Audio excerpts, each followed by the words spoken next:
Утре почнува протесниот марш за чист воздух, кој од Министерство за животна средина и просторно планирање ќе продолжи преку собранието, владата и ќе заврши пред зградата на град Скопје. Од шанса за центар која стои зад протестот заедно со повеќе граѓански организации, велат дека надлежните се уште не одговориле на барањата за чист воздух по протестот што се одржа на 10 декември.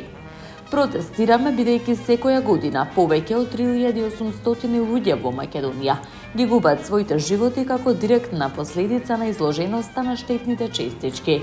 Ова представува 17,7% од вкупната смртност во државата.